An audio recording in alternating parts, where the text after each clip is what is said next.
The views and opinions expressed within the video content found on the Indie Comics Network are those of the speakers and do not necessarily reflect the views or positions of the Indie Comics Network or Ragin 2 Promotion. Many try unsuccessfully to make themselves household names. Those who do usually do so through foods or cleaners or something that's in everyday use. Someone making themselves one on the merit of being a writer alone is one thing, but when they do it by being a master of horror and nightmares, well, that's something to take notice of. No matter how you receive his stories, through movies, television, and most of all books, Stephen King has carved a place for himself in American culture at the very least, and at the very most, he's carved his place in our psyches. Using things we tend to adore, cars, clowns, dogs, and even childhood, Stephen has flipped them on their heads and created a frightening antithesis to each one. Just when you think it was safe, he's made what was safe the very thing that will kill you. Despite what many may think about him, you would be lying if you said he didn't deserve to have made a name for himself. Tonight, join us in a discussion on how we were influenced by the unrelenting imagination of this man and how we can harness that same energy in our own work as we discuss the household terrors of Stephen King, right now on Dispatches from Outside the Box. In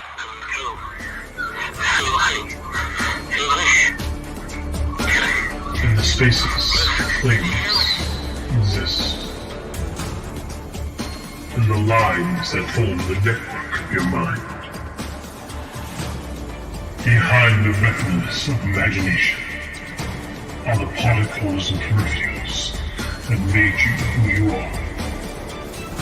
Turn off, shut your eyes, and listen.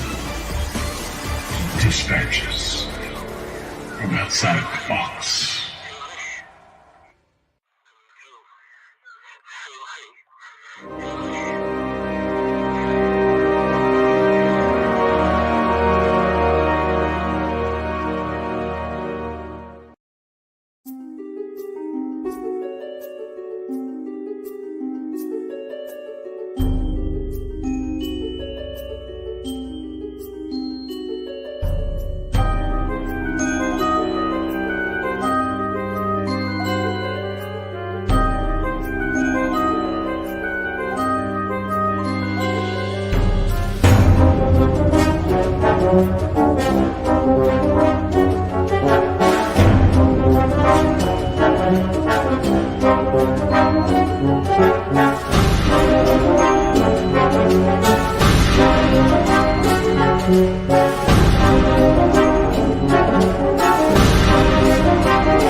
All right, and welcome to the show that scours the corners of geekdom to inspire you to create outside the box. I'm C Michael Lanning, your host, here to invite you to come and join us, talk to us in the chat, talk with the panel about your influences as far as Stephen King is concerned. Of course, we're just sticking with movies and books and all that. We're not getting into his life and political views, so make sure you remember that when you comment. And while you're doing that, if you haven't liked, subscribed, or shared, do that. And even if you're not live when you're watching us, please leave a comment and we'll be sure to get back to you. So without further ado, let's get into this. Let's bring up our first panelist, Mitch. Hello. Go ahead and introduce yourself. Hi, I'm Mitch Rogers. I'm an indie comics writer, artist, creator, and publisher from South Carolina. I'm the creator of the Boger comic book series, the Flesh and Blood collection, and all around awesome guy. Oh, all right. So, has it in the past, let's say, 30 years, has there been anybody who has left their mark on this genre? You think as well as Stephen King has, or? That's kind of a tall order. I would probably say Clive Barker is the closest, Right. to to kind of carrying that torch. But no, Stephen King is definitely the biggest monolith in modern horror, I think. Well, when I was coming up in the 80s, you saw three horror writers that were prolific. You had Stephen King, obviously. You had Clive Barker, but you also had Dean Koontz. And you don't hear much about Dean Koontz stuff, but I mean, he's not a bad writer. It's just I don't think his stories are as marketable as Stephen King's. Yeah. Dean Koontz is more like basic, like haunted houses. He's done a vampire once or twice. When Stephen King does more, his work is more marketable, like with a clown that is this like a mortal demigod demon that feasts on children. Right. That's pretty frightening. And Christine being that type of car that Christine is, because I couldn't tell you, I don't know cars. Anyway, let's bring out our next panelist. Jared, introduce yourself, sir. Hi, I'm Jared. I'm a big comic book nerd. I like pop culture stuff. And also an all-around cool guy. I actually got into Stephen King late in life. When I say late, it was about 18 or so. I had buddies that read his books. Yeah, in class at that.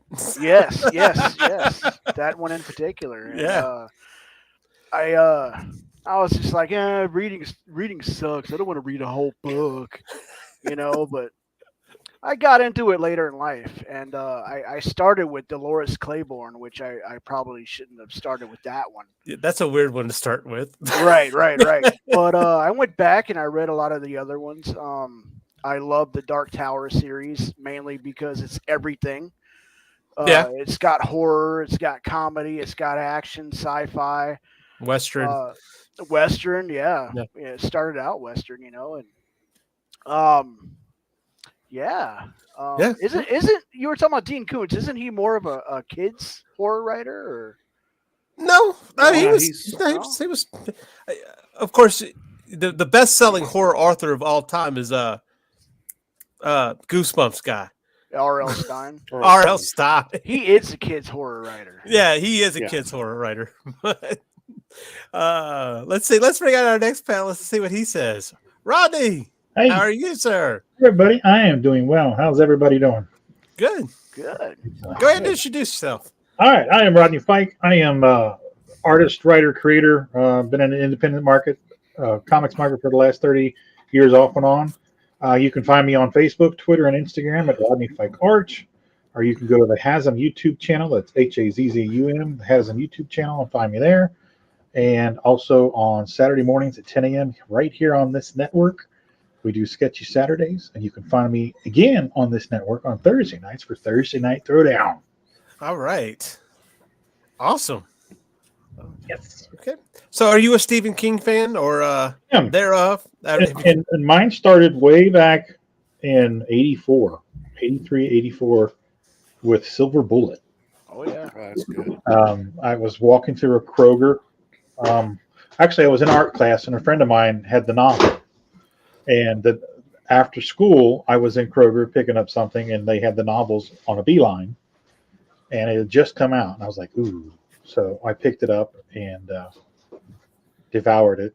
And wasn't too long after that the movie came out. And that and a lot of people don't remember or don't think about it, but Stand By Me. Right. Yeah. Yeah. So I love how you went with the Corys there, because you had in Silver Bullet, you had Corey Haim, but in Stand By Me, you had Corey Feldman. So We should probably have a show of the Corys. Then we There were can a talk lot of about the things. wrong Corey died hashtag. Oh, ouch. Sorry. Ouch. That's rough. Sorry. Well, some would argue that the other one, Too soon. he just doesn't know it yet. Poor guy. The stuff that they've been through. Don't be that way. Anyway, let's bring out our final panelist. Vincent, that he can't sing. It's entertaining though. That hasn't stopped a lot of people. Chad! Hello. Hey, Speaking welcome. of can't sing, Welcome. Speaking of guys that can't Right. sing. Corey Feldman once showed up on a talk show and just started singing. Did they even ask him to? No. sorry, Corey, that's not why you're here. Right. We didn't know there was going to be a concert. Oh, there is. Now there is. Every time he comes in.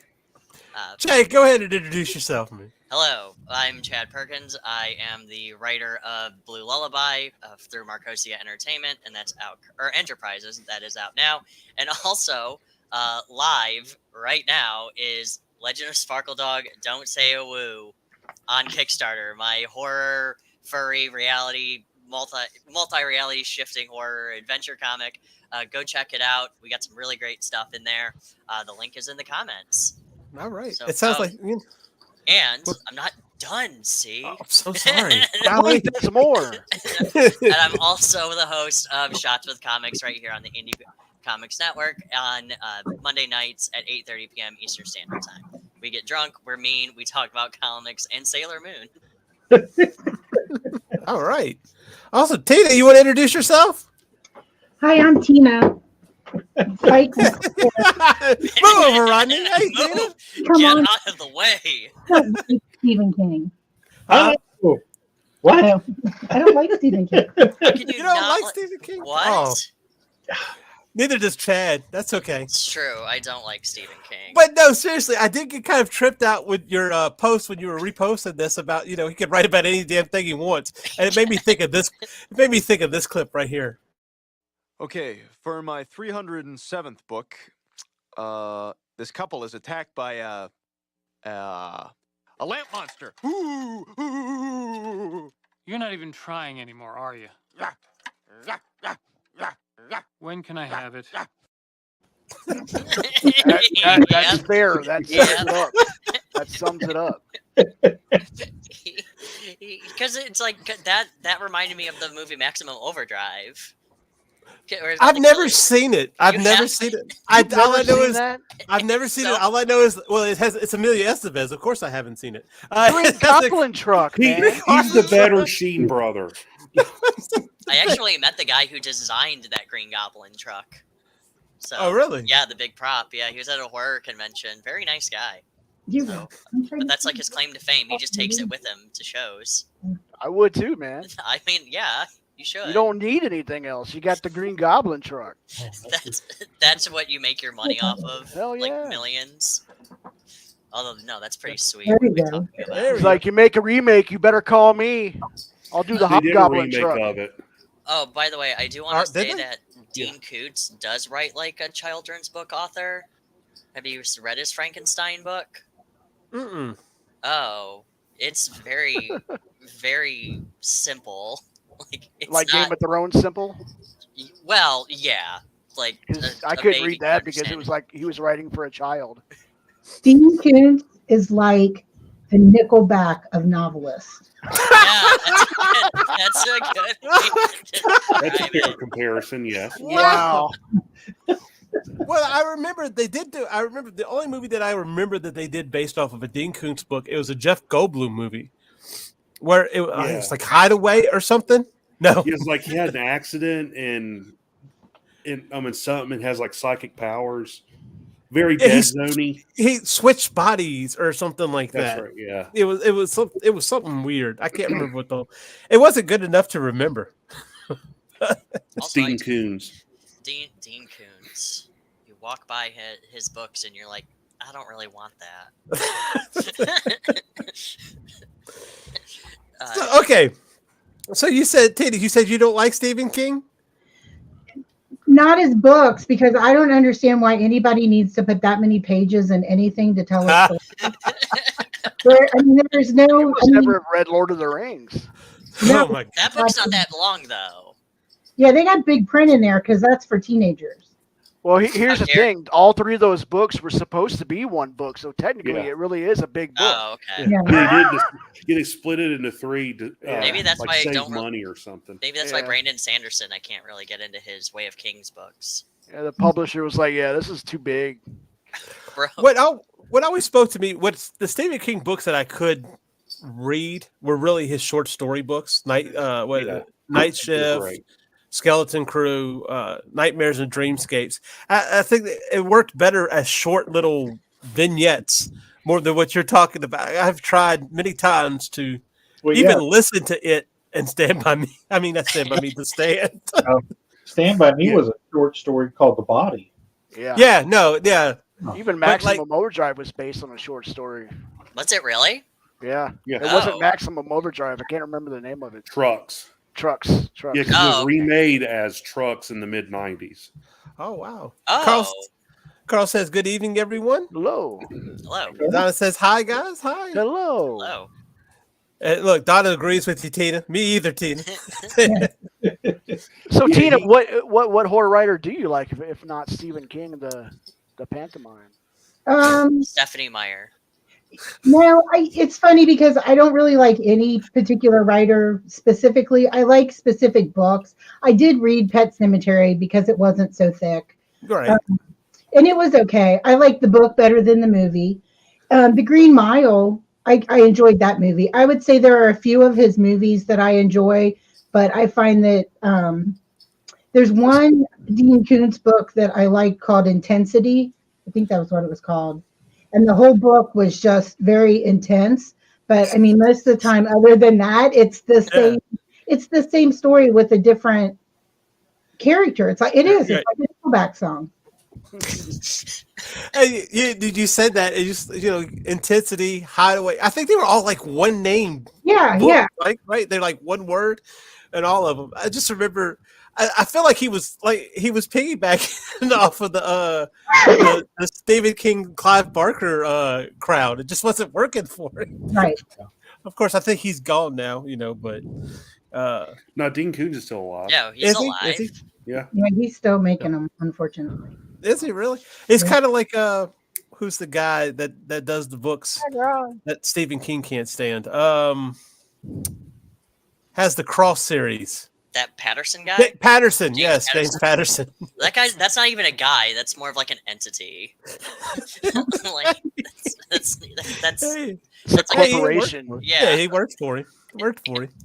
Well, like I said, on that note, at least he writes down like an 80-page, guides for the people to write to. So I'll give him that. But you want to talk about like a children's book? James Patterson does have that feel to it. It's very simple. True. So does R.L. Stein. Well, King even wrote a children's book for his daughter. I Am the Dragon. Yeah. Really? Was that a children's book? Yeah. Well, it could be. And he wrote it for his daughter. It even had it depends on how you want to read into it. The first appearance of Randall Flagg. Yeah, it was like the Wizard or something, wasn't it? And something like that. Yeah. Well, that's and see, he does have his own, like, how much does anybody here know about the whole inner workings of the world underneath Stephen King, like the turtle and all that? Yeah, the wheel of that's the wheel of something. The Wheel of Time? That's a different thing. No. It's like the wheel of Ra or Ka or something. Let me see if I can find it. Is that what the Ka sounds familiar? It is Ka. Yeah. I just looked at it. Yeah. Is that the what Kingdom Hospital was? No, Kingdom Hospital isn't based on a Stephen King story. It's based on the Lars Van Trier miniseries. Oh, it's just Stephen King produced it, and almost one of those things where he produced it, so they threw his name on it, and everyone assumed it was like something he did. Like Nightmare Before Christmas. I feel like it's the cat show now. It is. The cat wants to be a part of the show. The cat wants to be on Dispatches. We don't discriminate. The cat wants you to quit smoking. Cat says, "My favorite Stephen King story is Cat's Eye." I just watched that last night. Okay, what I remember about Cat's Eye, I remember the troll at the end. I remember the James Woods one, where basically That was good. I like that one. I did like liked it. Where But he's like, if you gain some weight, they're gonna cut off your wife's finger. Like, what the fuck is wrong with you? It's a bunch of people like giving this man PTSD to quit smoking, and it's hilarious. It's James Woods. So. Yeah, that makes it funnier too. But there was a middle story, right? Yeah, There was three of them. It had the guy from Airplane. What's his name? It's not. It's, No, not Leslie. No, it's the other guy, the blonde, long hair, blonde guy. No, it was or is it the older guy? the guy that had to fly the plane. That had the drinking problem where he threw it in his face. Something Hayes. Let's see. He was no other than Airplane. Is it Benjamin Hayes? It is Robert Hayes. I wanted to say Robert, but I didn't want to be wrong. Yeah, he has to climb. Okay. He has to climb around the edges of a hotel. Oh yeah. And this It's one been guy, a long time. This one guy's like spraying him with fire hoses and everything to try to get him to fall. Okay, so what was the deal with that scene? Because I was getting that mixed up with the James Wood one. Well, they're two different stories. I gathered that. Yeah, he was sleeping with the guy's wife, and the guy's a mobster. Yeah. Okay. It was like a punishment. That's very Creepshow-ish, isn't it? Like the one with Leslie Nielsen. Yeah. Yeah, and Ted Danson. Yeah, that was actually kind of now Creepshow. That's your hokey, fun horror right there. The original Creepshow. Yeah, well, there you go. Well, it was made because Stephen King and George Romero were huge fans of EC Comics. Right. So they decided to make a movie that was very similar to it. But it was not a comic book beforehand. Creepshow was not a comic book beforehand. Oh, no, really? It was just kind of made up like it. Yeah. I mean, they have one now, and I think they did like an adaptation of it. It was illustrated by Bernie Wrightson. So Donna's throwing out some names out here. How do you feel about Greg Iles? Never heard of him. I don't know Greg Iles. I've never heard of Greg Never Iles. played him. Robert Hayes? About him. Oh, Robert Hayes is what we were saying. Yeah. I don't think I know of Greg Iles. Doesn't ring a bell. Never heard of her. Greg Iles. I've never heard of her either. Is she hot? So what? It's also a guy, but that's not the point. Oh, okay.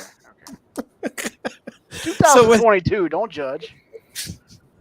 That is So true, everybody here is kind of in the cycle where we've had an experience with Stephen King in one regard or another. For me, coming up, my experience with Stephen King was the miniseries, but they always like to put the miniseries on TV. And what we had was It and The Stand. So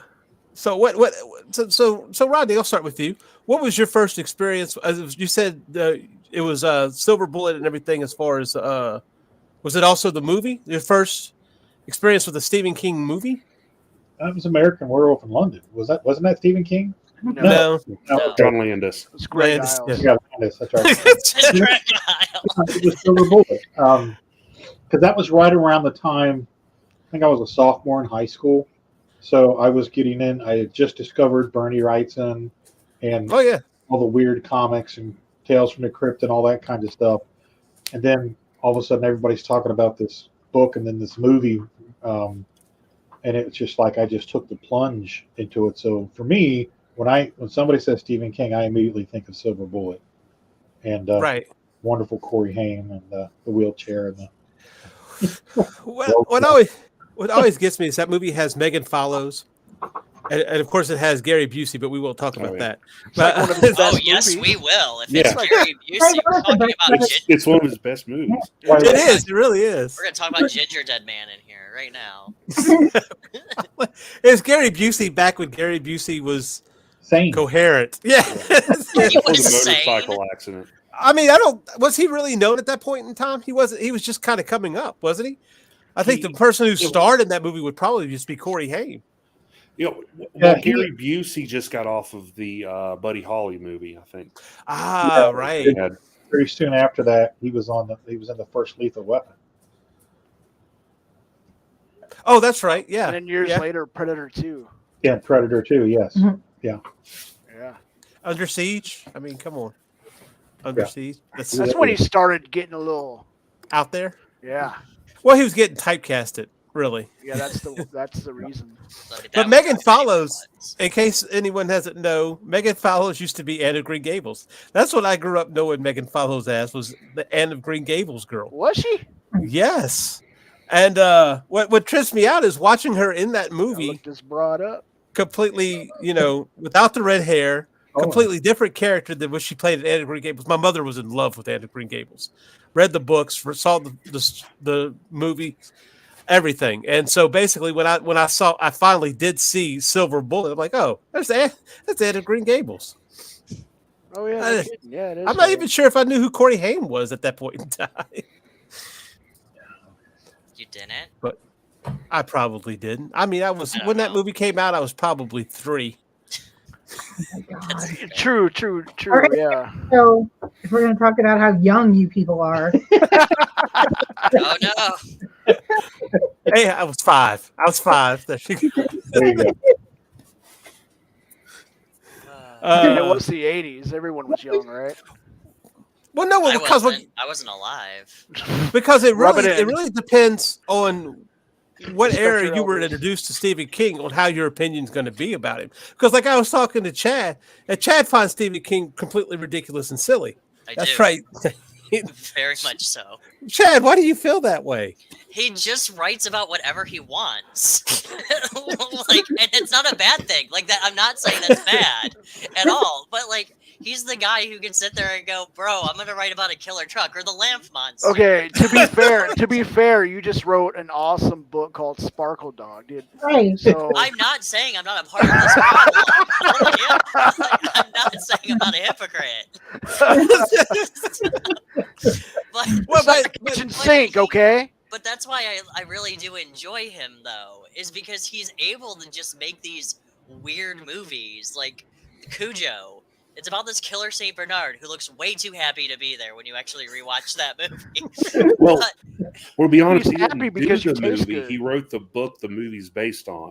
Well, Yeah. no, but truth be told, the only book I've ever actually read of him is Dr. Sleep. I know him more through the movies. So you read a There's no sequel. Yeah, I did. Yeah. But I did see The Shining, too, and The Langoliers, which is just about a bunch of poop monsters. I chasing never people. understood the Langoliers, to be completely You're honest not with you. supposed to. And that's why that's kind of what my point was, is it depends on where you came in with Stephen King or you knew him. Mhm. I came in on It and The Stand, which was, and in the book it's just America, but in the movie it's kind of the whole world, I think. Mhm. And so it was this epic sprawl, it was like four nights. It's like I just watched it not too long ago. I'm not necessarily saying it holds up, but it was better than that Last Stand that they came out with. It was better than the remake. Yeah, but long shot. It had a little more heart to it, the original. Whether it was good or not, it had more heart. It was more. I don't know what to say, but it was better, oddly enough. It was genuine. Yeah. Yeah. Well, it started off with The Stand. You start with campy and breaking out of the you have the Don't Fear the Reaper starts playing. You have Campion, who was the for those who don't know, is the security guard at the lab or whatever it was where the virus breaks out. And instead, he has a split second to just save his wife and kids, and he goes and he busts through the fence, and then you hear dun, dun, dun, dun, dun, dun, dun, dun, dun, dun. And it just kind of it gives you that, like, oh, this is creepy as hell. And you going through Don't Fear the Reaper. And if you weren't a Blue Oyster Cult fan before, you were by the time this was over with, right? True. So, And that's the only song that anybody knows by them. that is not true. I'm burning for you. Godzilla. Godzilla. Yeah. Go Godzilla. Man, I'm young. Maybe-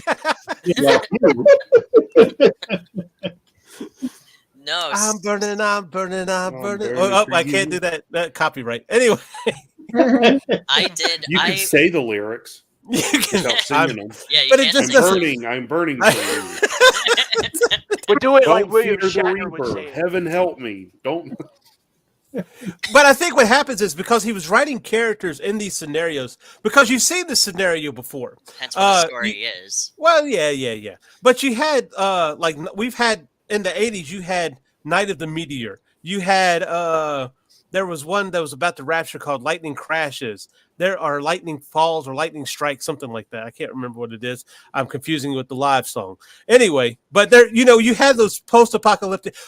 That one that came out where it came out on TV and it was like a nuclear fallout. Everybody knows this movie, and if I said the name of this movie, you would. It wasn't The Day After. We just watched it. It came out and it was pretty much, so it was basically the nuclear fallout happened and it was dealing with what happened after the nuclear fallout. Oh, it was it was on ABC. Yeah. Scared the hell out of everybody. The only one I'm thinking of is Day After, but the Day After, yeah, that was. Is it The Day After? Because I'm thinking Day After Tomorrow. See, that's why I'm thinking about it. But it's The Day After, movie. right? Okay. I remember them driving in the cars during rush hour. Then I remember the end of that movie where they're like in the shelter and the guy's hair's falling out and you just see the radiation is just affecting them, because in the 80s you dealt with that doomsday clock and all that other stuff where, of course, I was younger and didn't quite understand it, but it was still kind of permeating into everything we watched. Well, look at Watchmen. Watchmen centered around that type of thing. Yeah. But when you had something like The Stand, I think what stood out there was the fact that he built on the characters, which is really boring in the book. It's really cool in the miniseries. I mean, his books are pretty dry. They are. Well, that scenario failed where The Walking Dead kind of excelled at. It made you care for the characters a little bit more in a situation like that. The book, not the TV show. Oh, right. Yeah. The thing with King that I find is he's an amazing short story writer. I think Tina mentioned this earlier, but his books, he tries so hard to make it dense. So he just, so most of his actual prose is just like describing things, but he over describes them. Yeah, he's like Tolkien in that sense, but it's not interesting. I think it would, and I wouldn't say it would be beneficial for him because obviously it works for him, right? But I think it would have been beneficial for certain things if there were graphic novels. I think he's so wants you to see what he sees that he spends a lot of time on trying to put that in, and that's kind of the reason why I stopped writing prose and stuff like that, is because I'd rather draw it so you can see it. You don't have the right to view it on yourself. You don't have the right to look in your own imagination. I want to tell you what to see. Isn't Dark Tower the only Stephen King graphic novel? Or are there others? No, they did one of The Stand. He did N, which is one of my favorite Stephen King short stories. It's just the letter N. Oh, he did that as a comic book. There was also American Vampire. He did with which he had Snyder. Scott Snyder. Yeah. How dare you? Oh, why? What's wrong with Scott Snyder? We're not talking about him. That's right. Next time, watchers. I don't necessarily have a problem with Scott Snyder, honestly. I like his creator-owned stuff. His Batman stuff I never could get into. Yeah, his creator-owned stuff is well, no, I feel like Witches kind of left me hanging. But wow. Okay, the first story arc he did with Batman was great, and then I don't know what the hell he did, but anyway, I digress. We're talking about. It was Court of Owls was the first one, wasn't it? Yeah, when Stephen King wrote Batman, that was really cool. Do you remember? You joke, but he did. That's what I'm saying. Didn't he write Batman? Are you being serious? He did. I don't know. I thought he did. He wrote an episode of X-Files. Did he? That I know. Yeah. About a killer doll.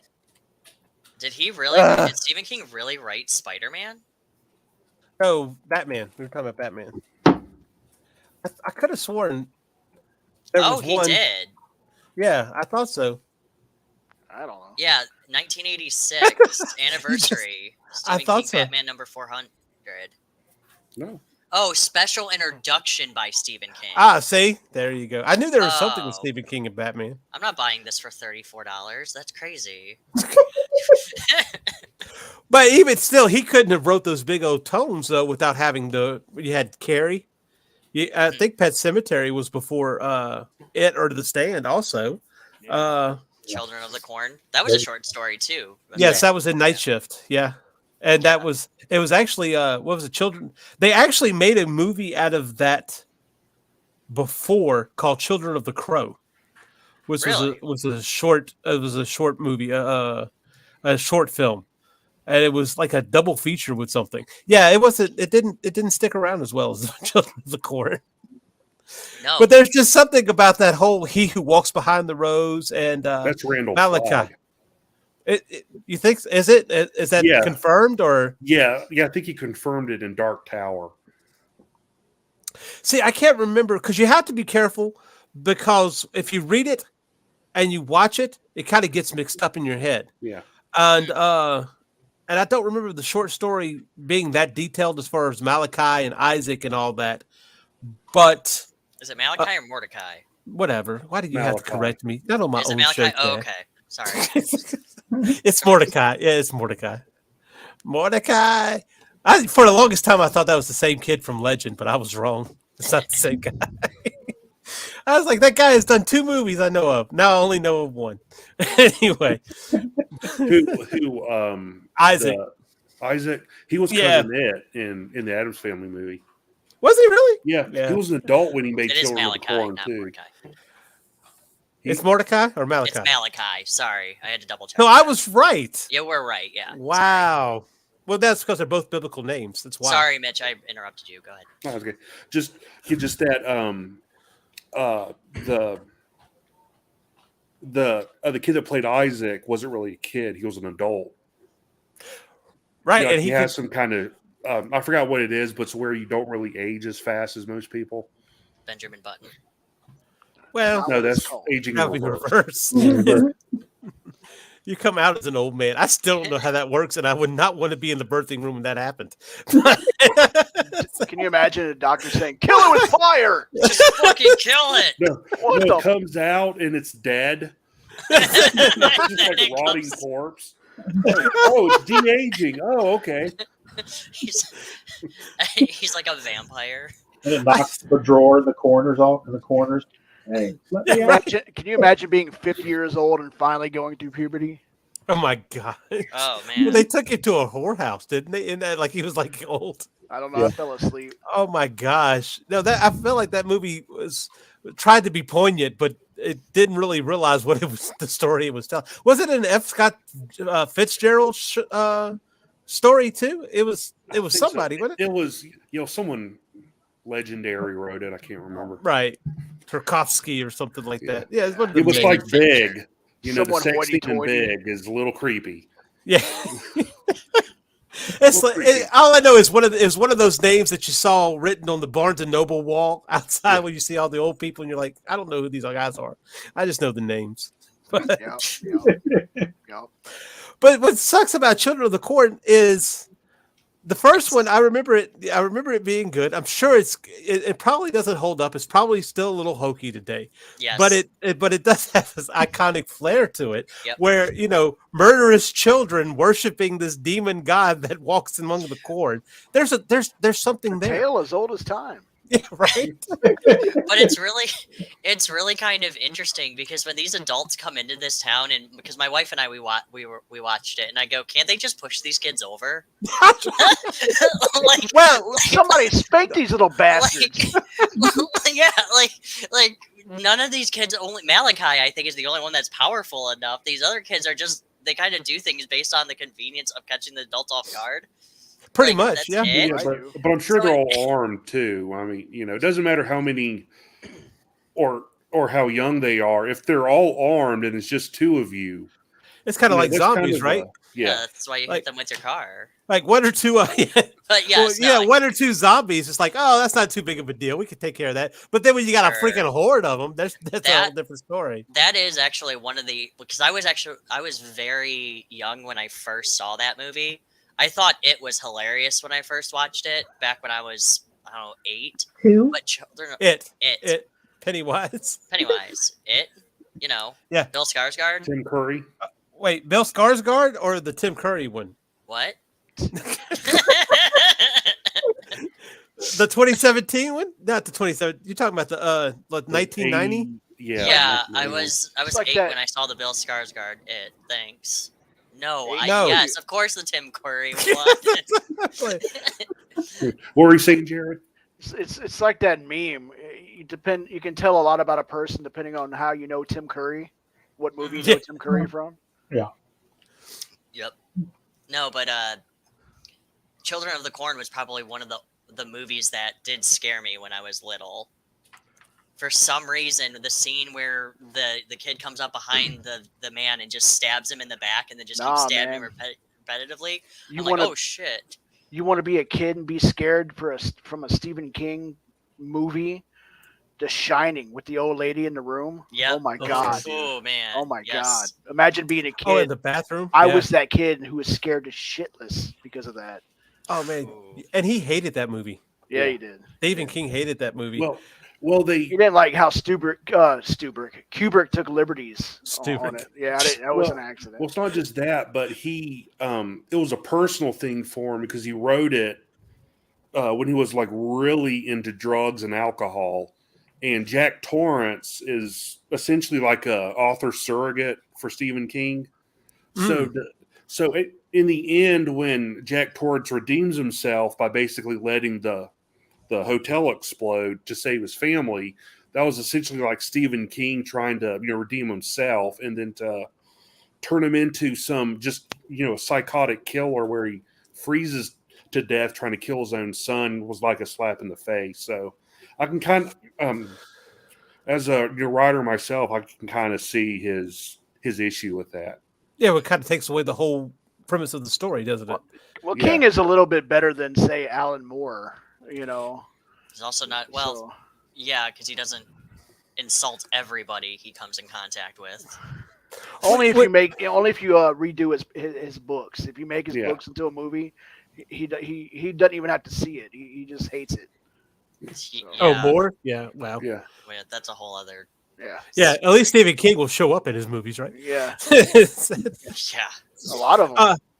But you talk about The Shining, and I just found out, you always hear about the hotel. Was it the Winchester? Is it the Winchester? The Winchester, yep. Yeah. Winchester Mystery House. No, the Stanley Hotel was. The Stanley Hotel, that's what it is. Shining. Yes. Now, but did you ever hear it's only inspired The Shining, right? And everybody goes out there because it's haunted and it's spooky and everything. And everybody associates that's what inspired Stephen King. Have you ever heard the real story on why Stephen King was inspired at the Stanley Hotel? Because he found an old lady in a bathroom? No. Actually, he had a dream while he was staying there of his son being chased through the hallways by a water hose. That is scary. Yeah, that's pretty scary. That's it. He didn't have any type of supernatural experience. He didn't see any ghosts or anything. Wait, like then it that. led into like psychic vampires and everything? What from Dr. Sleep, but yeah, that's Well, that was a whole nother thing. How did he get go from a killer hose to psychic vampire? This man is weird. I think Mitch shows you though. But what Mitch said about what The Shining was actually about underneath, he's going through that. And I said hose. Maybe it wasn't just water hose could have been a metaphor for a cocaine straw. I don't know. I can't say. They used dollar bills back in the day. We should start writing movies about our experiences. Oh, man. Write it, Tina. Write it. Yeah, because if Stephen King can make a hotel become a big tourist destination simply by having a dream of his son being chased by a water hose, real paranormal experiences should be able to set up something. Chad, right? you dodged a bullet. You could have made a book about a water hose. I could have, man. Huh. Dodged a bullet. Write a story about that hotel in Boston where the hallways never ended. Oh my God, it was so awful. Did the Hey, hallway that actually end? sounds like a cool horror story. It's like It 5 minute was. hall. You get lost into it, and Call it Wasn't hot that dog in the hallway. isn't that like the Winchester that Chris originally brought up, or It was, But, it was yeah, but that wasn't a hotel though, huh? I don't think so. that was just a house. It's a woman that made a house and Can't she was judge. crazy. Yeah, Carl says movies like The Shining shows that you can't judge an author by the movies. They get too many changes. That is true. Well, look how they did. Well, like for instance, Pet Sematary. I was never a fan of Pet Sematary. I never, regardless. But The in all, Ramones song like was it. good. it's Huh? the same we talked about the other night with James O'Barr and The Crow. I tabled next to him a couple times back in the 90s, and we talked about he was pissed off at the sequel because he kind of washed his hands of it because Hollywood had taken it, and he said they don't understand what this is about. What this is, they want to make it they want to put a bunch of car chases and gunfights and explosions in it. He said it's a goddamn love story, And he said they have no clue what it is. So yeah, he was pissed because they took his baby and just ran into the. Well, that's like That's Children of the Hollywood. Corn. Yeah, Children of the Corn 2, Children Yeah. of the Corn 3, 3, Children of the 4, Corn 5. 4, I think there's 9 Children of the right Corn now. 666. There's a remake. Yeah, there was. Did they make it? Did they actually remake it? Yeah, Hollywood, once they make a It was actually dollar, they're close like, to the let's milk story. this shit, Yeah, exactly. I think there's 9 Children of the Corn movies, if Oh I my remember correctly. gosh! They have more movies than they have children. yeah. What I remember, the remake was closer to the original story than the first movie. Well, Yeah, that's like the remake of The Shining with I can't remember the guy's name. Jake Weber. Yeah, well, it wasn't Jake, was it? Stephen It was, Weber. Stephen Was Weber. it Stephen yeah, Weber? Yeah, It was yeah. okay. His Jake brother, Weber's right? the guy It from was actually Remake of American Walking Dead. Gothic. It wasn't as good as the original Shining movie, but it was closer to the book, and I think people was turned off by that because it wasn't the original Shining movie, and I think they just got mad for nothing because they didn't even read the book because it was closer to the book. Well, that was also a miniseries too at that point, Yeah, wasn't it? yeah. I think it was like I- 2 or 3. Yeah. Yeah, and I think at that point in time, miniseries are kind of fizzled out, huh? They're not really as prominent. Well, obviously not now, but even at that point in time, they're not as prominent. People didn't really want to stick around to have to watch a miniseries. When you had it and you had The Stand and everything, sure there was people who had cable, but it was still new. It wasn't as prevalent as it is now. So when you had these epic It's all network, local on like CBS affiliates though. So. yeah. Well, that's what I'm saying. It was you only had for what 3-4 public stations Yeah. at the networks at the time. If you weren't Yeah. going cable, Local, yeah. yeah. Yeah, and if you were lucky, you had a few UHF stations and public Right. access. Right. But But so nowadays we've got Netflix and we've got streaming. Yeah, that's what I was going to say. You know, We still have seasons. miniseries. They just call them Stranger Things. seasons. Yeah, it's season And there's one. still nothing to watch. well, yeah, but I mean, on that ground though, they're usually ones though that you can stream right away, Right. as opposed to okay, this one comes on Monday, this one comes on at Wednesday. They did it really weird because with The Stand, they showed it in a week time.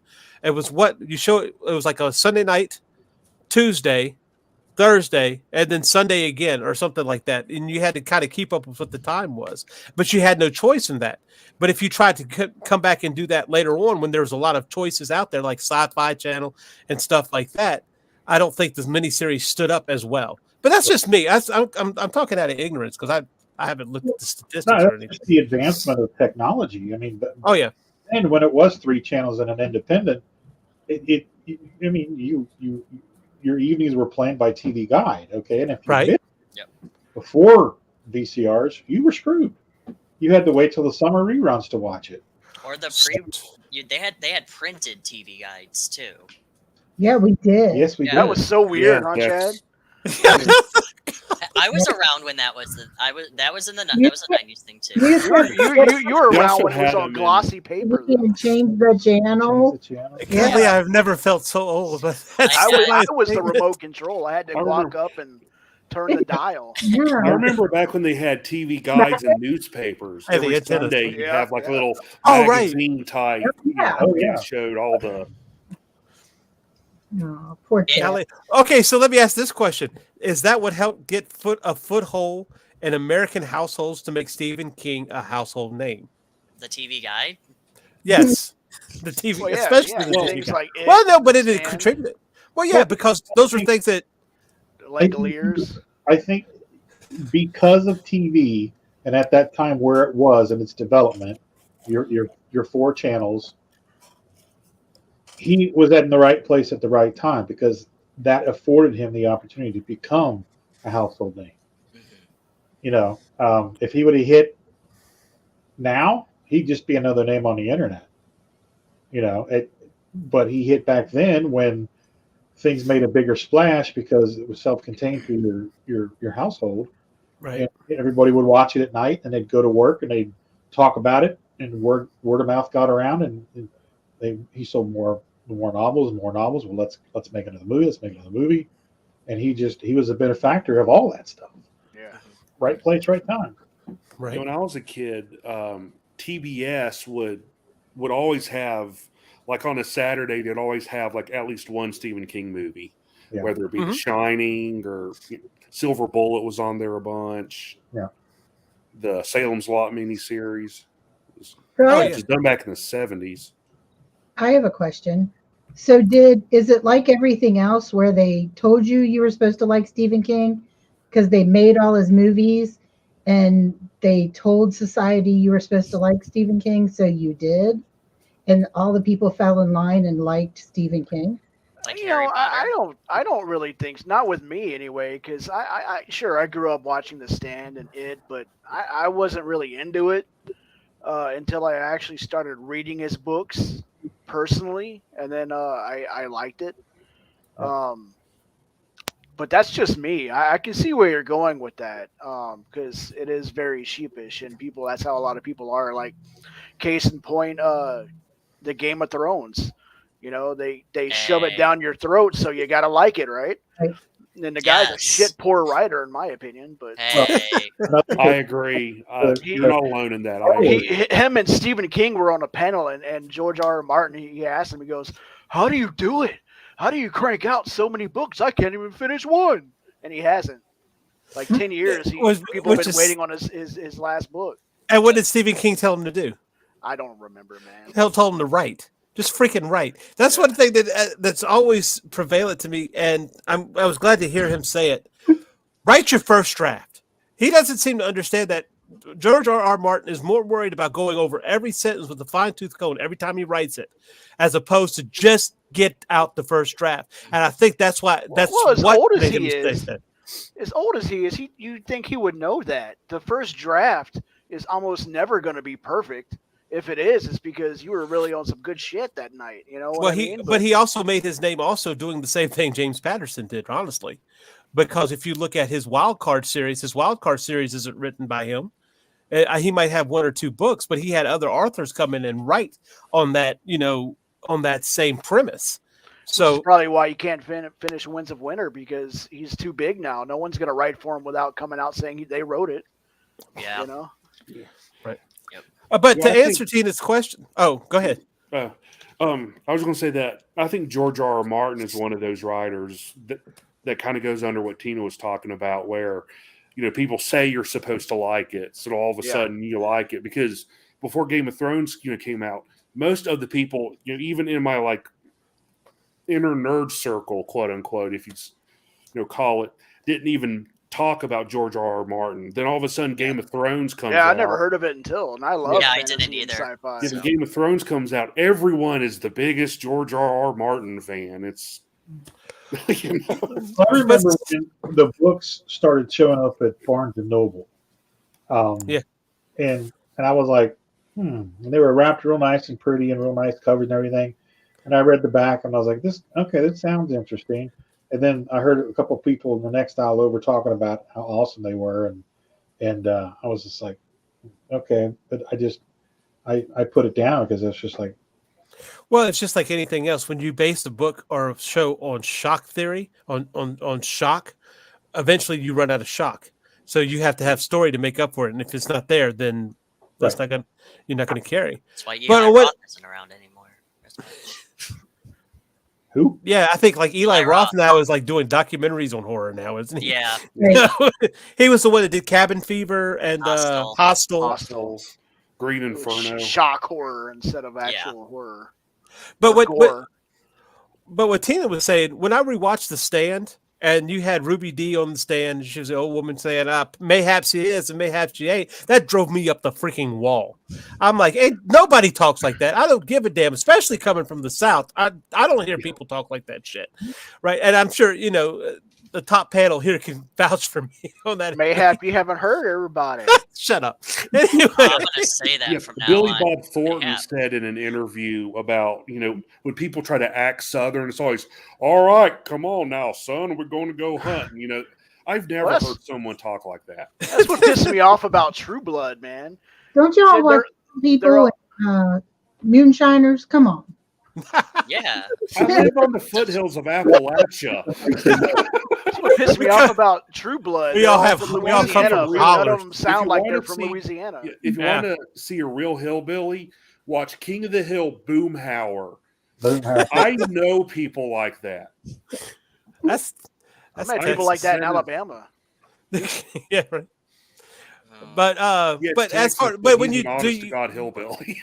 but when you do go and you do read Stephen King, it's a different. It's not this mayhaps he is mayhaps. I don't know where they pulled that shit out of, honestly. And it might be in The Stand. I don't know. You know the But- only person that I've ever heard say mayhap?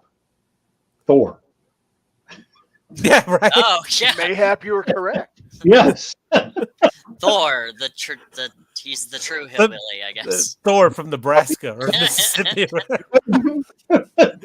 Y'all I need would- to y'all need to collect money. That sounds like a great comic. Say if they could do it with Miles Morales, why not Right, have a right. country Thor, By right? Odin's Fade. Hell yeah. I own that book too. I'm sorry. I literally went out because I just saw the stuff or the controversy. I'm like, yeah. Yoink. But one thing was interesting is I went to go find out, and this was a long time ago. Find out if Stephen King really was his real name, because I was like, okay, that's a little you're on top of the horror genre. They call you the king of horror and blah blah blah, right? So is Stephen King really your name, or is that something you got? But he also released under another name, which was Richard Bachman, and that's hence why I added the Running Man to the montage earlier. About that. Yes. I Yeah. forgot. Yep. And it was written under the Richard Bachman moniker, and no, Stephen King is his real name. I'll give him that. This You part of the didn't Matrix. hear why he started using Richard Bachman? Like the reason? I've heard, but I don't know if it's true. Why don't you? What did you hear? It's because the publisher he was at under the time, he was only under contract for one book a year. Like he could do as many short stories as he wanted, but when it came to actual novels, he could only do one a year. So if he happened to get a few extra novels done that year, he couldn't release them under Stephen King. So he came up with Richard Bachman as Yeah, if you're Stephen King, you're going to crank out like 20 a year. yeah. Yeah. Right. I mean, pretty much. Especially But- these days, like every year I see a new book. I don't know how he keeps doing it. I stopped reading. I think the last one that I picked up that was a new one, and while it was new, was either Skeleton Crew? No, I'm not that old. Desperation or Insomnia, and I couldn't get through Insomnia, so that was back when Books a Million was around down here. I don't know. Wow, that's a long time ago. Yeah, it's been a while. Carl says to your Game of Thrones comment and everything, people hear about it at work, then they don't want to be left out. Yeah, this is true. That's true. They're like, ooh, dragons and titties. I want to watch it. Yeah, you do. I read it. It's called Heavy Metal Magazine. And they did it better. Yes, they did. I still think it is one of the most overrated movies. Which one? The Bill Skarsgård one, the original. Oh, I could. Uh, I mean, I like No. Tim Curry, too. So. But I think the rides on those are, well, I'll tell you what, let's take a bump and I'll tell you when we come back. Okay. Hi everyone, Daphne Lage here. Join Nita Lanning and me on the Ragin 2 The Vlogs show, where we talk about everything, nothing, and all the bits in between. Looking for hour-long conversations about indie comics, social media marketing, and crowdfunding, with the occasional rant and story time? Head on over to the Ragin 2 channel on YouTube, Mondays through Fridays at 11 a.m. Eastern to join in the chat. Hit the button.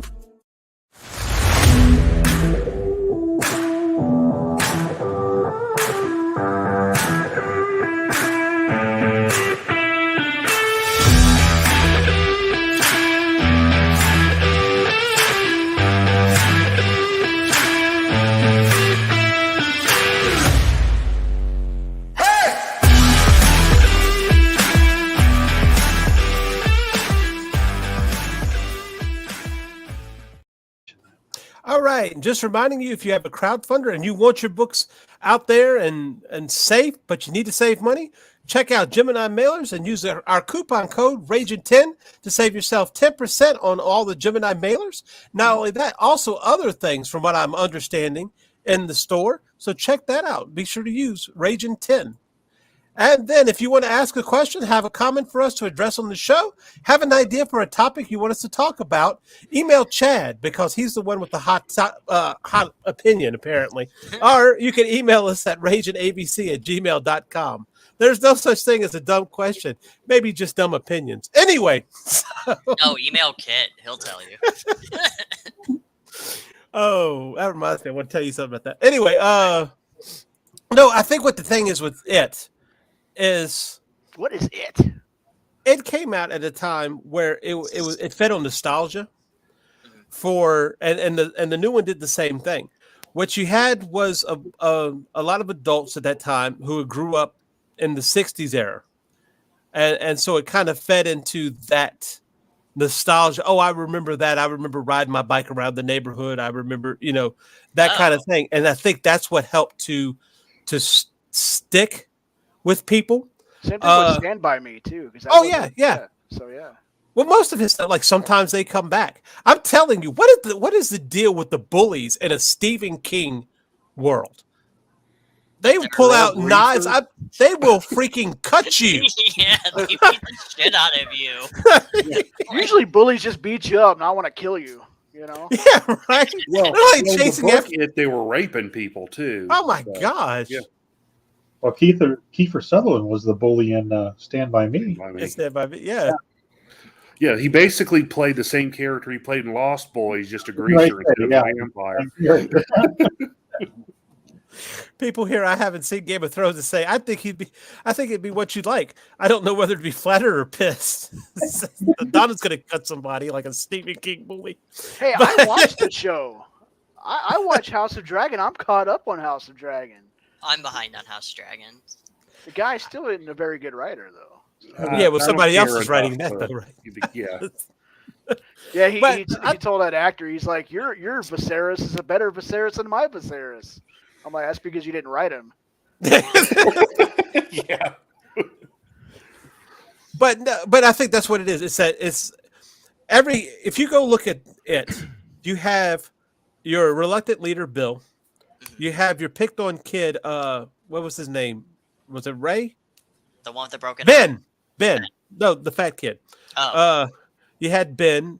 You had the everybody was cut. They were an archetype, but they were relatable, I guess. And I think that's what kind of conveys in Stephen King is the relatability of the characters. Not necessarily, oh, look out for the lamp monster, but how relatable is the husband and the wife in the scenario, because when you look at it and you take what Stephen King does in horror and he puts it into drama, now you have The Green Mile. Now you have Shawshank Redemption, or it wasn't called was it the Shawshank Redemption and Rita Hayworth? Rita Hayworth and the Shawshank Redemption. Rita Hayworth and the Shawshank Redemption, which was in the 4 seasons, which was also a short story. Hearts in Atlantis, I didn't read it. I didn't like the movie either, so I don't know anything. I haven't seen that one. That's the one with Anthony Hopkins. Yeah. And he is the only good thing about the movie. But you take something like Misery, and when you deal with Misery, it wasn't about a supernatural horror in Misery. You were dealing with the psychotic woman. You broke your feet. Yeah. That's actually what I find more intriguing in horror than anything else is the reality of it. You know, if you have a person that's just batshit crazy, then that's what's scary because that's real. Halloween. That's why I like Halloween so much. Yeah, because it's real. I actually have your Michael Myers right here. I noticed that a couple weeks ago. I was like, isn't that my Michael Myers? Yeah, that's your Michael Myers. Yeah, absolutely. Michael's a personal favorite of mine. Yes. I'm glad I knew he was that before I saw that last one that just came out. But I've heard bad things. Yeah. I heard, thank God it ends. Stephen King liked it. So. Stephen King also was not a fan of the Twilight Zone, so he doesn't. So not all of his tastes are good. Yeah, true. One thing, Jerry, touching on your point, is we were watching the Halloween from last year on last night, and I watched him walking around, and if you know, maybe it's just me, but he walks too fast. I actually haven't seen the new ones. I haven't seen the new ones. He walks too fast. In the originals, he just slow and steady wins the race. Just a nice brisk walk. That's what's scary about him because you're running from him, and he's just slowly walking, and he's always catching up because he knows he's going to get you. He's got all those shortcuts in Haddonsfield, and he knows where to go. This fence right here has a loose board. I just dip through there. Have you ever seen Behind the Mask? It was done in 2004 or 5. It's about a guy who is a horror movie serial killer. Like he has a mask, and whole persona. Yeah, it's a documentary crew following him around, and one of the things is he's like scoping the place out, and I'm asking him why are you doing this? He goes, because it's really difficult to make them to look like you're just walking when you're actually chasing them. So he's picking all these shortcuts he could get around the property. So it looks like he's just slowly walking when he's actually dodging behind here. And I feel like there was a skit like that one time where there's the killer standing there and the victim runs off oh my gosh, and he ducks behind a bush, and then you see him jump over a fence and fight the dog off and then get underneath. He's kind of out of breath. I think that's a college humor or a Funny or Die skit. I think it sounds like it would be. Yeah, it sounds like it would be. Absolutely. But with that, I think it's kind of like Season of the Witch, which I hear that they're remake. I don't know if that was true what I saw because it's the internet. You can always trust the internet. Mm-hmm. But it had 3 posters of the witch, and if you've seen Halloween 3, it's not really Halloween, but it had the witch mask, the skull mask, and the pumpkin mask, and it looks like they might be redoing that as a trilogy. I don't know how, but I liked Season of the Witch. Even though it wasn't a Halloween movie. I remember being a kid, and I'm like, what the fuck is this? This is Michael Myers was in it. I was watching the whole movie, and I'm like, isn't Michael Myers supposed to be somewhere? He does show up. He shows up on the television. That's not the same thing. Where's Laurie? Man, that was a Troll 2 situation. When we went and saw that entire movie theater got up pissed off at the end, man. What was that? I can imagine it would be for this last one too, then, because it's the same thing. Michael Myers doesn't show up until 40. Spoiler: Michael Myers doesn't show up till 40 minutes in, and it's not the same Michael Myers you remember. That's like geriatric Michael Myers. So it's not even fair for the last couple of movies. Yeah, he's wow. Well, you can't set somebody up. If Laurie Strode's old. He's walking slow. I'm not a fan of when movie series disregard entire golks of sequels and try this one starts off after number 2. Yeah. To be fair, Chainsaw Massacre's done that many times. Golly, every time. Yeah. To be fair, those movies suck. To be fair, Halloween H2O. Come on, dude. Yeah. but within its situation that it was, True, but I felt like, have you seen Texas Chainsaw Massacre: The Next Generation? I have. In my opinion, Texas Chainsaw Massacre never even needed a sequel. It's perfect. True point. True point. I don't know. The Halloween, yeah, they got out there, but they didn't stray from the fact that he was something evil. He was something unknown. And when you got into like the fourth and the fifth one with the cursed child and stuff like, even the Paul Rudd one. Yes, the Paul Rudd. That was number 6, 5 or 6. 6, yeah. It still kept to the essence of what Halloween was. This, because even Loomis, I think Loomis said it in the first one, right? He was just evil. There was just like the personification of That's evil. all he does in the entire movie is just ramble on about how evil Michael Myers right. is. So he doesn't really do anything. It's like the cops are like, "Oh no, we have a killer." He's standing in the corner. Michael Myers is so evil because the whole earth trembles at the weight of his evilness. Like, yeah, okay, shut up. For those who didn't know, sense of right and wrong, good. It's pure evil. Pure evil. It's like, yes, we get it. Okay, he's evil. His point moment in Jaws. His eye doesn't seem to be alive until his eyes roll back white. And North Korea is gonna nuke us. Michael Myers is really bad. Pretty much it. But you didn't get that with Stephen King, right? See, because even with Pennywise, there was an underlying reason why he was the way he was. Yeah, because he was this giant killer spider. Well, no, he fed off of what? No. He fed off of fear, fed off right? The fear, yeah. Yes. But you also have one that feeds off of has happiness. There's also a monster that feeds off of happiness. Is that in the book? It's not in that book, but it's in the. It's the race of the alien. Because all of that's connected. The whole Will of Ka is connected with the Dark Tower and Pennywise and the turtle and the turtle god, or whatever the case is. I could not, for the life of me. Yes, there is a whole religion and world creationism behind Stephen King's universe. He was the MCU before the MCU. Yeah. He was trying to kind of have his own like Lovecraftian mythos almost. Yeah.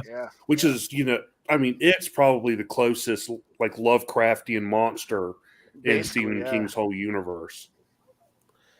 So I agree with Dominic. Halloween 2 was as good as Halloween 1, in my opinion. It started right after. So it's basically the same movie. Well, I consider it one movie. Both 1 and 2 is one movie to me. The director's cut of Halloween 6 improved the material by making it decent. I'll give him that. I remember it here. I think it was The Curse of Michael Myers was the name of that. I don't think I've seen the director's cut. I haven't seen the director's cut. I'll check it out. I saw it. It's a Paul Rudd movie, man. It's a Paul Rudd movie. And he is a treasure. I love That's Paul right. Rudd. And H2O gave the film series a satisfying conclusion. Absolutely, because LL Cool J did not die in that movie, despite certain tropes that are supposedly in the horror genre. Well, I thought the final movie was Resurrection. We're not talking about that one, Mitch. Okay. No, because here's the whole thing with Resurrection. At the very beginning, and if you haven't seen it, spoilers, blah, blah, blah. Don't watch it. It's got Busta Rhymes in it. That was a travesty as it is. Oh, I want to watch it now. But Laurie Strode decides, he'll never stop, and kills herself by jumping off the because it starts right where right after H2O. And it's like, yeah, that doesn't make any sense. She survived for 20 some odd freaking years, and now she's just going to give up. That made a lot of sense. But you know what got me about the new Halloween? Damn. Thanks for pulling us back into this, Dominic. What got me about the new Halloween, when we got back to it, I thought it was going to be really cool because I thought, all right, I was cool with them starting it. It was supposed to be the sequel to the first one. Fine. But what I thought it was is Laurie was baiting Michael Myers to come after her so she could kill him. That was not the premise of that movie, and I was very, very sorely disappointed in it. Yeah, like I kind of when I saw it, I was just like, I kind of thought the same thing, but also like, okay, she dealt with this killer, 30, 40 years ago, and he he's gone. Like, why is she still preparing for his return? She's just has nothing It else doesn't to make do. any sense. Like, It's if that time of the year again. Yeah. like, with the sequels and stuff, kind of makes, or if they follow the continuity of the sequels, it kind of makes sense because he keeps coming back and keeps coming back. In this universe, he hasn't really done anything since Halloween 2. Yeah, he's just been sitting in the. Yeah. So it's like, is why this are a you? Halloween multiverse? I'm already turned off. Well, no, that's why I said I do not like it when they like Skip. start over a series from like that. Like, oh yeah, we're not counting these movies, so it starts right here. It's just have it continue. We do count though Freddy versus Jason though. No. When it comes to Nightmare on Elm Street and no. I will put it to you this way. If you take No. I'm sorry, go ahead. Well, no, I will put it to you this way. I'm sorry. I liked Freddy versus Jason. I did too. Because of the sheer ridiculousness. I mean, if you like action movies, it was okay. Okay, yeah, I'll give you that. Take Like it. action movies. Yeah. Or the comic Ash versus Freddy versus Jason. That would have been more entertaining. And If I you wish they had take made it that. along the same lines as like Frankenstein meets the Wolfman, which was over the top on purpose. It was outlandish on purpose. Well, if you take it with that in mind, it's enjoyable in in your life. Freddy versus Jason was the Abbott and Costello version of those movies. Yeah. Without Abbott and Costello, but they were Abbott and Costello.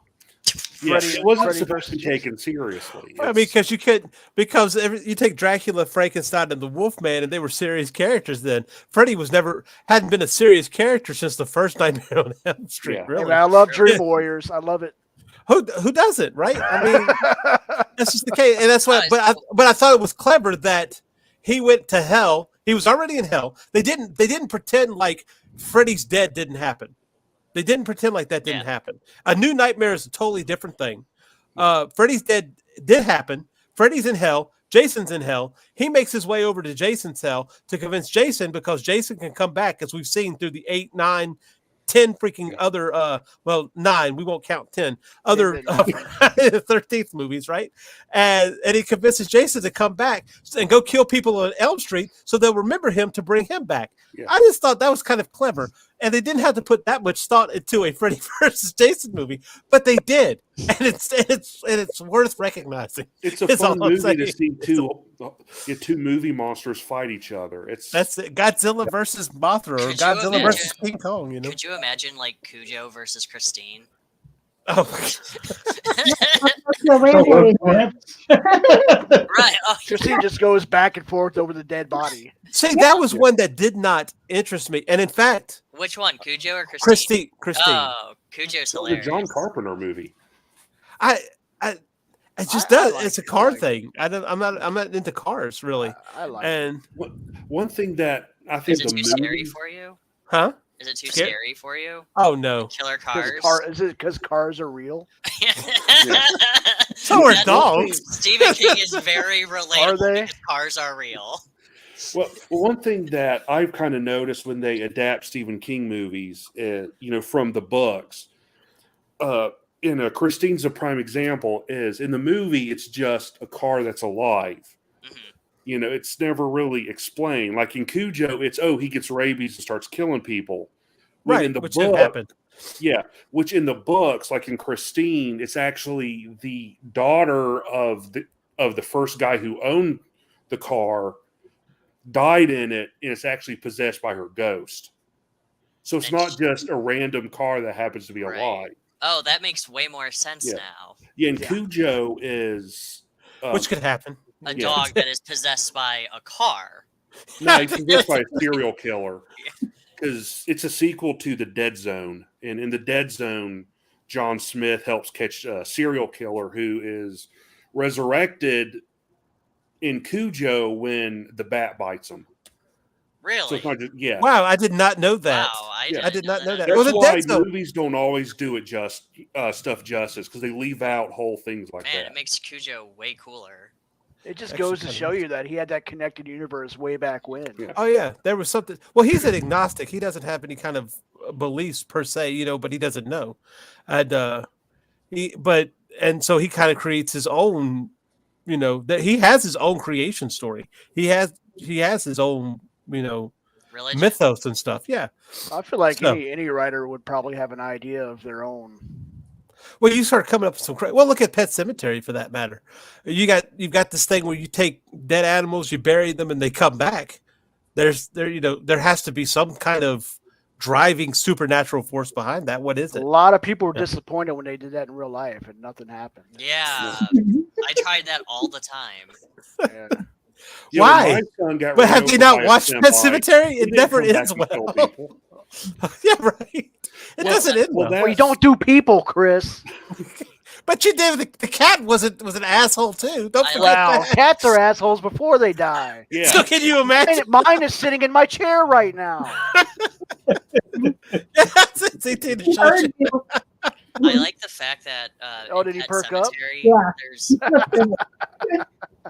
it's kind of interesting though that they bury the baby in Pet Cemetery, and the movie's called Pet Cemetery. Is the baby a pet?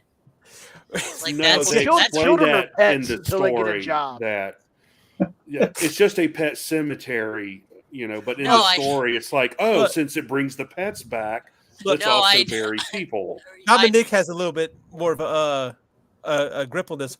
Motorin the Turtle served as the big good for Stephen King's fictional shared universe. The heroes such as Roland and Ralph Roberts are as memorable as his villains like Andy Wilkes and Randall Flagg. Oh, So, yeah, I knew there was a turtle involved Yeah, in there yeah. somewhere else. Andy Right. Wilkes has. Now, They, here's. I will Speaking say of- this. Well, go ahead. What you have, Jared? I think Mitch was talking too. I'm sorry. Three of us I were was just like, going to "Yeah, say let's that the turtle gives the kids as adults it tells them how to kill it. Right. Yeah, there's the whole thing there that they kind of left out. They tried to do in this last It, Yeah. but they didn't go enough into the mythos to really pull that off. But what were you going to say, Jared?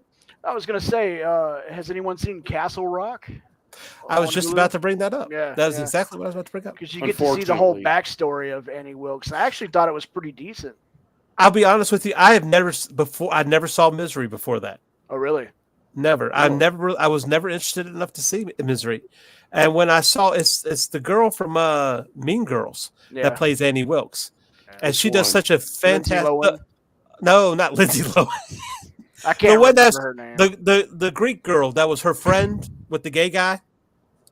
She was the one that put Lindsay Lohan up to. She's actually a comedian. She was in Party Down and everything, but I can't remember what her name is. She's the one that Lizzie put Lindsay Kaplan? Lohan. Yes, Lizzie Kaplan. Yes, Yeah. she plays Annie Wilkes. She looks good naked. And Castle Rock. Well, she didn't get naked in Castle Rock, so sorry to disappoint you there. But she does such a good job as Annie Wilkes that when I went back and watched Misery with Kathy Bates, who I think is a fantastic actress, I was disappointed. She did such a great job playing that character. For me, that personified who Annie Wilkes was more so than Kathy Bates did. And I've heard, and people that I know that watched Misery beforehand, because Misery is kind of what made Kathy Bates famous. Oh, yeah. That's where, and so they wouldn't necessarily say that she was better as Annie Wilkes, but that she did a good job. I think if you haven't seen the first season of Castle Rock, it has Sissy Spacek in it. It's a Hulu original. It's decent. It's good. Don't expect too much out of it. The it's only second 2 seasons too, isn't it? it's only 2 seasons, but the second season helps to kind of wrap up that first season, even though they don't seem connected. That's all I could say. Yeah, they're oddly connected, but they're connected. Yeah. Did it But get I will canceled or did it just end? It got canceled. It got canceled Which because that sucks first 'cause season, the second season was really great. oh, it was fire. Yeah, Yeah, it was good. yeah. And they brought on a whole bunch of people, from different. But the thing about it is that wasn't written by,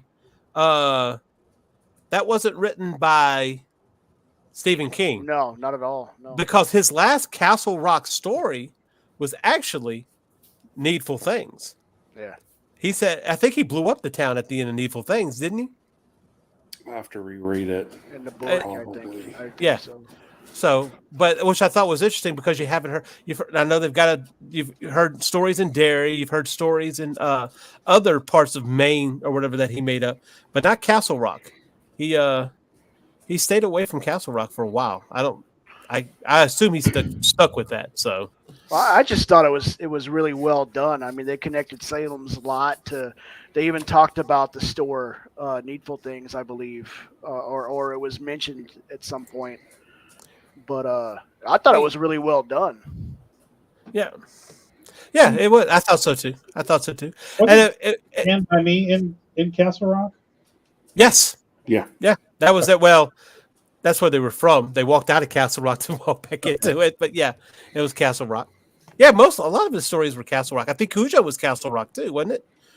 Yeah, I think so. Oh, so that was kind of his basis for a long time. But it's kind of his, like his Arkham, right? Like the one town that everything's connected to.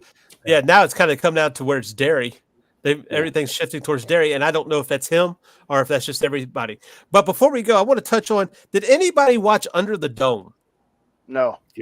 Yes. Was it good? I didn't watch it. I think I tried to watch one episode. It was okay. The further that they got into it, the stupider it got. Seems legit. Yep. But yeah, I mean, I would say the first season is worth watching. My mom and my brother were really, really into it, and I kind of got into the first season, and maybe a little bit of the second season. I just kind of lost interest in it. But yeah, that was a TV series that he was actually involved in. Yeah, right. It's worth a watch. I liked it better when it was in the Simpsons movie. Oh yeah. I get what you mean, right? Yeah, when that book came out, I'm like, I was reading it, and I'm like, this is just the Simpsons movie, just trying to be serious. Because the exact same thing happens. I did actually like the new It movies. I know people are like, oh, the Tim Curry one's so good, and it's not. But the miniseries, and it's not. But the new ones are actually scary, and I think Bill Skarsgård is very well. If you ever saw the original It as a kid, you'd be scared because Tim Curry's a very scary person. Apparently, he's a sweetheart in real life, but no, I don't want to believe that.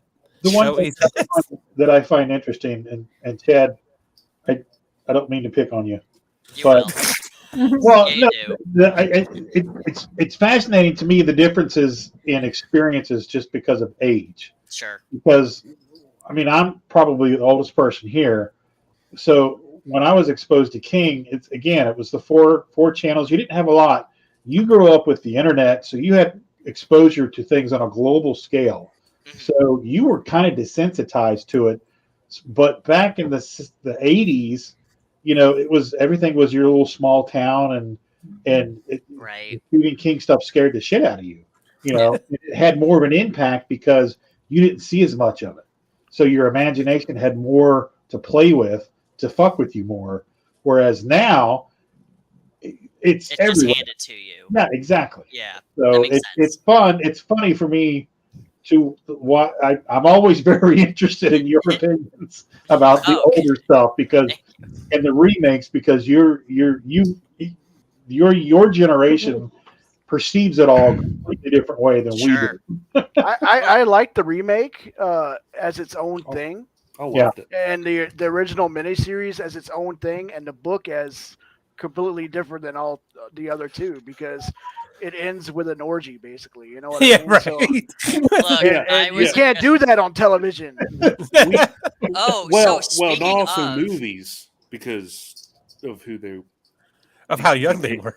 Yeah, I skip over that part when I read the book. Speaking of Stephen King's opinions that we weren't going to talk about. Oh, gosh. Let's talk about the orgy in It. There was no orgy. Ewan McGregor falling in love with a 13-year-old in Dr. Sleep. Oh, did he? Well, yeah, in Dr. Sleep, he met... Well, Ewan McGregor didn't. His character... No, I know, but I can't think of the guy's name in from Was Dr. it Sleep. Danny? Danny. Danny Danny Torrance? Danny Yeah, Torrance. Danny Torrance. Torrance, where he's like infatuated with this young girl who's like 13 years old, and she has the shining ability. And then I think the psychic vampires are from another book as well. But man, that movie and that book are really weird. I kind of took it. I didn't take it that he was in love with her. I took it more like, here was like someone that. It's because she was in control and he was in awe of it, right?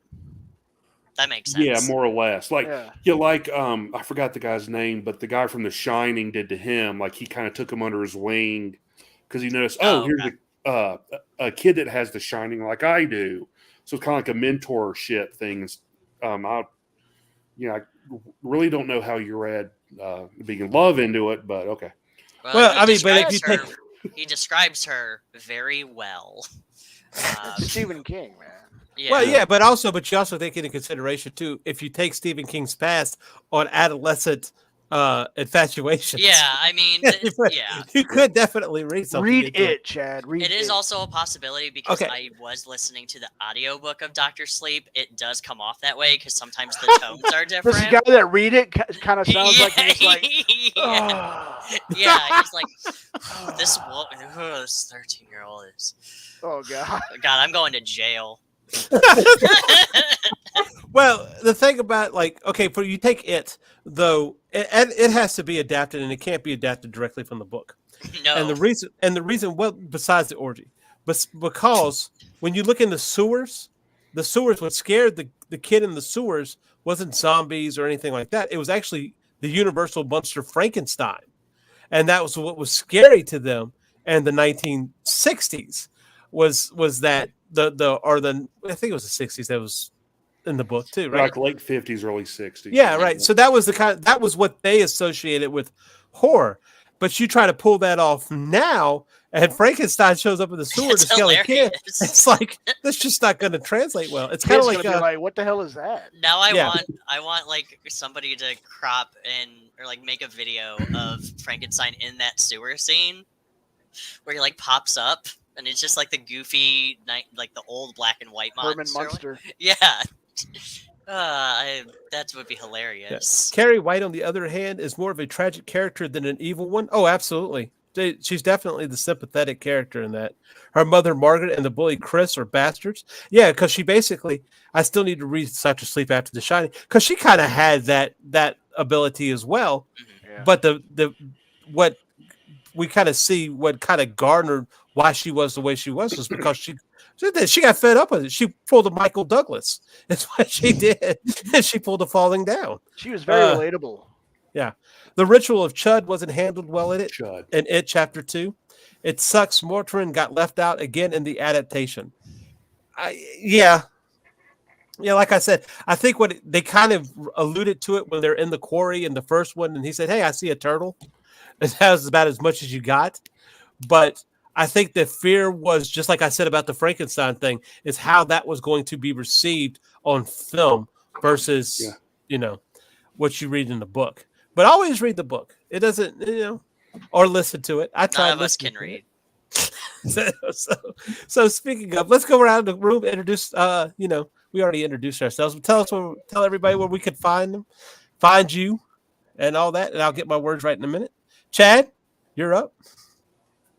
No. Okay. So you can find me at the Winchester Mystery House. I will be hanging.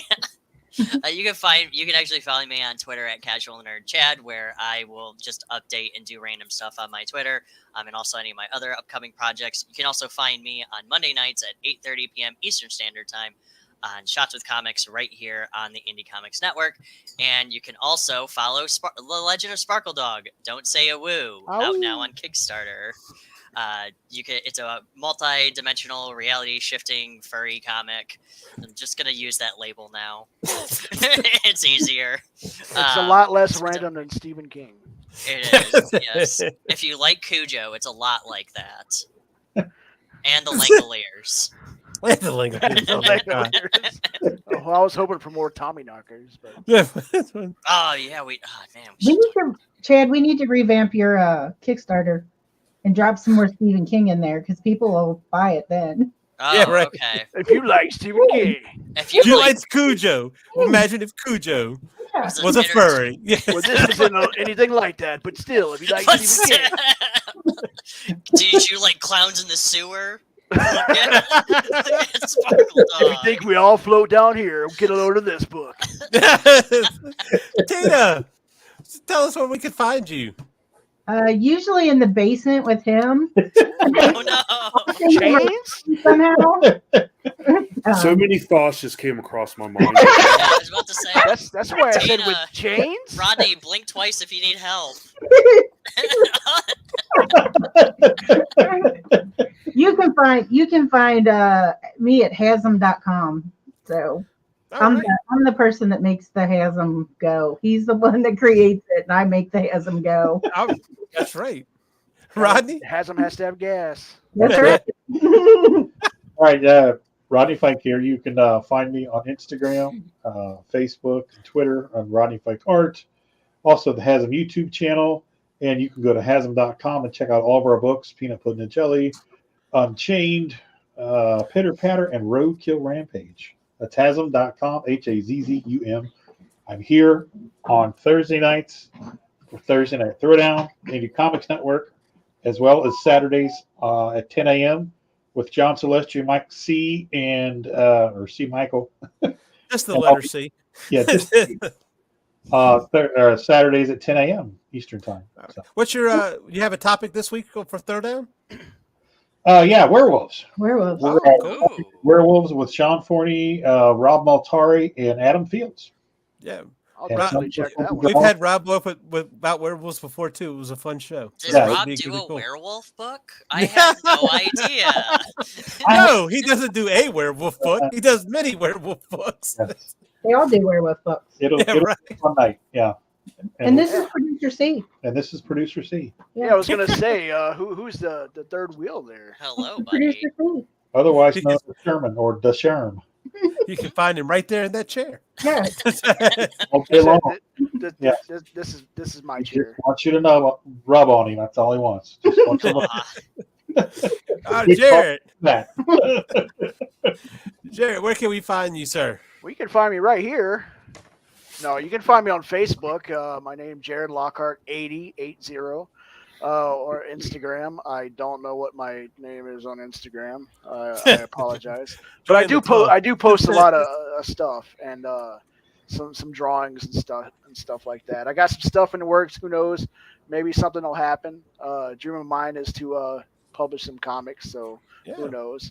Do one about a killer car. I'm gonna do a cat that likes glitter and call it Glitter Cat. Glitter Puss. Glitter Puss. My It sequel. likes the glitter. No, the sequel to Sounds it is like a Gloom Dog. old porno. It's gonna be about a stripper cat. You know? That's just Omaha the cat Omaha. dancer. Yeah, I'm just like, wait, that's Omaha the cat dancer. So keep your eyes out. Ooh. All right, Mitch, tell us where we can find you, sir. You can find me at Linktree/Celtic Cross Studios, or you can find my website, my webcomics, and everything else, socials included. All right. And are you going to be on Zoomcast tomorrow night? You know? Most likely. And they are moving to 10 Eastern, right? Mm-hmm.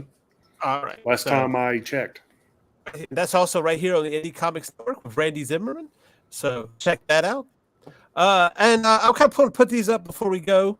As King describes himself as a salami maker, chopping up and using the work of better authors such as H.P. Lovecraft and Poe. Probably better to go back to his influences other than it, which was genuinely new and on point for the most part. He just went back to the well too often. Okay, well, there you go. Yeah, Mitch kind of brought that up about Lovecraftian stuff. So yeah, you can definitely see that influence in there. Oh yeah, yeah. All right, and that of course that goes back into his mythos and everything too. Yeah. But the Dark Tower and all that. So yeah. anyway, so of course I'm C Michael Lanning. You can find me at Linktree/C Michael Lanning, Facebook, Twitter, all that other jazz.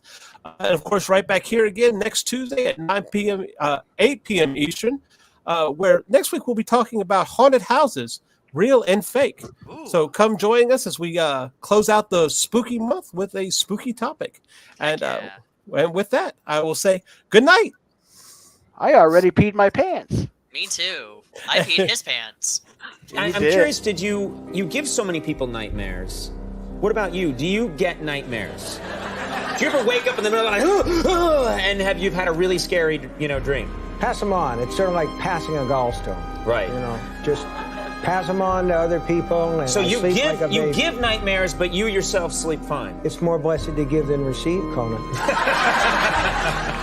And it's a good thing because obviously some of the stuff that I've done is fairly twisted. Right. And it's the kind of thing like if you had these fantasies in real life as opposed to my life, you'd go to a shrink. Right. And you'd pay $60, $70, $80 for an hour. It's not even a full hour, it's a 15-minute hour. And I get paid for these things, Right. It's a great life. Instead of going to a therapist, you just write it down and people pay a lot of money to read it. Which Sometimes is cool. they go to the movies even. Right.